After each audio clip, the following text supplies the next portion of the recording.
Bienvenue sur F1 TV pour ce débriefing du Grand Prix d'Autriche, Ziv, Red Bull Ring. Vous voyez qu'on rend hommage aux généreux donateurs, contrairement aux mauvaises langues qui prétendent qu'on est vendu à la concurrence.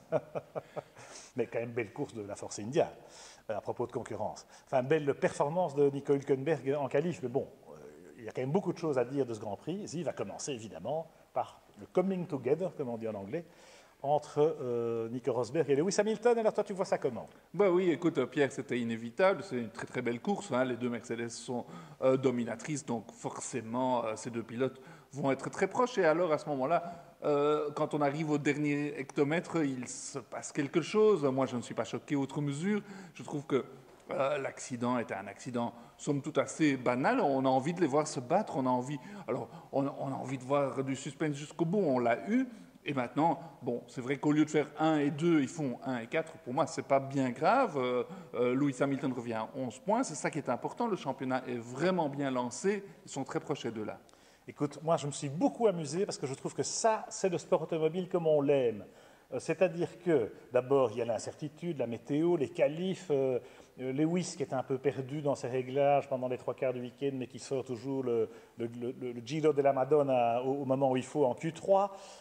Nico qui a cet incident malheureux aux essais libres alors qu'il était bien en confiance, bien prêt à faire la pole. Et puis finalement... Alors, il a ses pénalités, donc il part un peu plus loin. Il fait une course magnifique, Nico, parce qu'il parvient à revenir, il parvient à passer devant en stratégie, avec un choix de pneus un peu différent. Il y avait l'incertitude de la météo qui a fait que les teams attendaient avant de changer de pneus. Et donc, c'est Rosberg le premier qui fait le pit stop. D'habitude, c'est le gars qui est devant, en l'occurrence Lewis qui aurait dû y aller. Ils n'avaient pas les mêmes pneus sur le dernier relais, ce qui est quand même significatif aussi. Alors, Lewis n'était pas content. Je pense que in fine, il est très content parce qu'on a vu que Rosberg était en difficulté dans les derniers tours et que c'est à ce moment-là que Hamilton a mis la pression. Et les rares fois où on a un combat rapproché entre Hamilton et Rosberg, Nico se fait avoir et il a craqué sous la pression parce que c'est lui qui se loupe. On est à l'entrée du dernier tour et c'est le freinage du virage numéro 1 où il se loupe, et là, Hamilton, il ne laisse pas passer l'occasion. C'est vrai, il avait un petit problème de break by wire, comme on dit aujourd'hui, et c'est vrai, il se loupe un peu, il prend un peu large, et il emmène Lewis avec lui. Lewis n'avait rien fait de mal, sauf que de l'attaquer. Il a bien fait de le faire, c'est un combat singulier. Bon, le meilleur a gagné, comme souvent dans ce cas-là, c'est Lewis, ça relance le championnat une fois de plus, et c'est une bonne chose. Maintenant, ce qui est assez choquant, c'est de voir Toto Wolff qui dit « Oh, il va falloir faire des consignes d'équipe parce que on se rend ridicule. » Eh bien non, Toto, tu ne te rends pas ridicule. Nous, on veut voir de la bagarre jusqu'au bout. Laissez-les se battre de grâce. Non, c'est vrai que c'est du beau sport automobile. Donc effectivement, dans le dernier tour d'un Grand Prix, voir les deux leaders qui sont en lice pour le titre s'attaquer, se dépasser, se toucher, bon, c'est un peu dommage. Je crois que Nico aurait pu éviter le contact. Alors, problème de frein ou pas, on n'en sait rien. Ce qui est sûr, c'est que Hamilton a laissé assez de place à Rosberg à l'intérieur, et que du coup, c'est Nico qui va au contact, et c'est lui qui se casse l'aileron. Alors, il aurait pu effectivement crever un pneu d'Hamilton au passage. Je ne dis pas que c'est volontaire, mais le résultat est quand même défavorable à Nico Rosberg, alors qu'il avait toutes les cartes en main, tout en étant parti 6e sur la grille. Donc il va s'en vouloir un peu. Donc je pense que sur le plan de la confiance, sur le climat psychologique, ça va effectivement être plutôt favorable à Lewis qui arrive à Silverstone, en pays conquis, avec le vent dans le dos. Concernant la réaction de Mercedes, bon, alors Niki Rosberg, comme d'habitude, lui, straight to the point, c'est le pilote qui fait une connerie, cette fois-ci, c'est Rosberg. Comme il avait dit, c'est Hamilton à Barcelone. Okay. Maintenant, ce genre d'incident va se reproduire, c'est inévitable. On l'a eu à Spa, on s'en souvient, il y a 2 ans. Il y en a eu d'autres, Austin l'année passée. Là, il y a Barcelone, évidemment. Et maintenant, l'Autriche. Alors, peut-être que ça commence à bouillir et qu'il y en aura inévitablement plus. Donc, je peux me mettre à la place de Toto Wolff, la responsabilité qu'il a vis-à-vis de Mercedes, des 1000 aidés employés, etc. Il y a un moment où je comprends que le constructeur ne veut pas prendre trop de risques et quelque part assurer un résultat. Sauf que là, le résultat, il est quand même à peu près assuré. C'est vrai qu'ils auraient pu se mettre dehors et abandonner tous les deux. On l'a vu à Barcelone. Mais je me mets un peu à sa place, ça aurait pu effectivement se terminer comme à Barcelone. Et alors, Ziv, et alors? Oui, c'est pas si grave. Et alors on aurait à nouveau eu ce diable de Max Verstappen vainqueur, hein, qui a fait une course de toute beauté en s'arrêtant qu'une fois, et c'était limite. Et Max, à nouveau, a réussi à garder Kimi Raikkonen derrière lui, avec un moteur Renault, hein, il ne faut pas l'oublier. Et donc, c'est quand même une sacrée performance. Il a été battu à nouveau par Ricciardo aux essais. Par contre, en course, on n'a pas vu Ricciardo, et c'est Verstappen qui a émergé. Donc, magnifique, c'est chouette de voir ce talent émerger. Bon, Kimi Raikkonen sur le podium, mission accomplie, mais il y avait peut-être mieux à faire quand on voit ce que Vettel était capable de faire. Bon, ils ont poussé, au niveau de Vettel, ils ont fait une erreur au niveau stratégique, ils ont poussé les pneus un tour de trop. Bon, enfin, c'est un pari. Ils prennent des risques. Ils prennent des risques. On les sent frustrés, on les sent sous pression chez Ferrari, hein, l'obligation de résultat, Marchione qui klaxonne. Donc, effectivement, ils prennent des risques. Et là, de toute façon, ils n'ont pas la voiture pour être devant. Donc, en prenant des risques, on a vu le résultat avec Vettel. Kimi, sur le podium, était quand même moyennement fier, parce qu'il n'est quand même pas idiot, il est conscient que voilà, il y est un peu par défaut, c'est un peu le hold-up du siècle.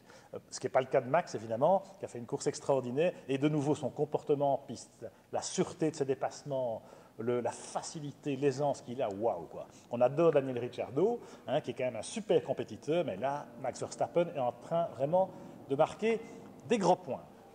Alors, oui.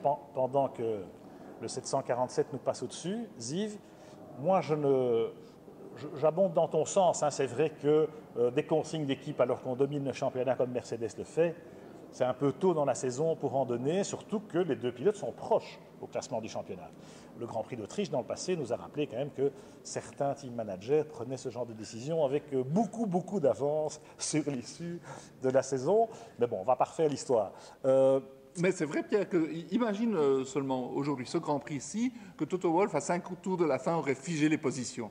Eh ben, on aurait râlé, on l'aurait hué, et donc Toto revient à bonne raison. Il ne faut pas de consigne d'équipe. Ces deux pilotes vont employer leur ménage, ne vont pas se mettre dehors à chaque course, mais au moins on aura un championnat. En revanche, huer Hamilton sur le podium, ça c'est vraiment scandaleux, et c'est pas une bonne idée. Mais enfin bon, ça c'est le public, c'est des choses qui arrivent. On était quand même en terre germanique.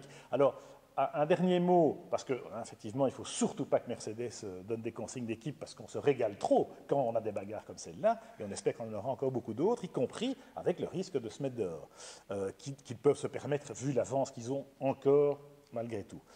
Un dernier mot quand même, Ziv, parce qu'il y a eu des performances à tous les étages du peloton là, dans ce Grand Prix. Oui, génial. Hein. D'abord, il ne faut pas oublier la performance de Hülkenberg, hein, qu'on avait tendance à oublier ces derniers temps, vu que Pérez faisait des perfs week-end après week-end. Mais là, c'est Hülkenberg qui, aux essais, nous a rappelé à son bon souvenir, parce que Hülkenberg, on s'est souvenu hein, d'une pole au Brésil.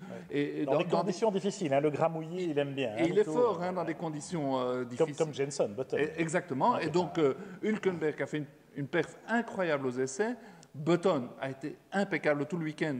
Il a été meilleur qu'Alonso tout le week-end. Même si Alonso en qualif, ok, c'est pas de sa faute. Il y a une petite erreur, mais en course, quand on voit ce que Jenson fait, aller faire une 6e place avec une McLaren aujourd'hui, chapeau. Voilà, encore un qu'on a enterré un peu vite, alors que apparemment il a vraiment de beaux restes, parce que pour sortir la quintessence du McLaren Honda dans ces conditions, c'est magnifique, une belle 6e place. Alors Romain, qui est revenu du diable Vauvert, termine 7, pas mal. Hein, ça, c'est des très gros points. Pour A, ça vaut très lourd. Vraiment, Romain Grosjean, chapeau de nouveau, dans des conditions difficiles où il faut être réactif. Un peu de réussite peut-être avec la safety car, etc. Mais bon, il y en a d'autres qui en ont profité. Ton ami Felipe Nasser, par exemple. Oui. Bon, c'est vrai que c'était un peu surfait, que malheureusement, avec une Sauber, on ne peut pas combattre. On pourrait combattre une Manor, normalement. Oui, normalement. Eh bien non, là, Manor est devant. Oui, c'est ce qui montre que dans le fond, il faut dire les choses comme elles sont. La Sauber est la moins rapide du peloton. Maintenant, Manor, avec son moteur Mercedes, a pris le dessus. Verlaine, enfin, nous montre à nouveau toutes ses qualités. Parce qu'en début de saison, c'est vrai qu'il nous avait montré pas mal de qualités. Puis on s'était posé la question pourquoi Arianto était revenu si proche. Cette fois-ci, là, 12e aux essais avec une Manor Mercedes, génial. Et puis, il marque un point, c'est historique. C'est l'éclosion d'un grand talent, là aussi. Il nous a fait du Jules Bianchi. Et d'ailleurs, pour Manor, comme pour Marussia à l'époque, ce point-là, il vaut son pesant d'or. C'est le cas de le dire. Nous, en tout cas, on est dans les starting blocks pour Silverstone ce week-end. Vivement le British Grand Prix. Génial.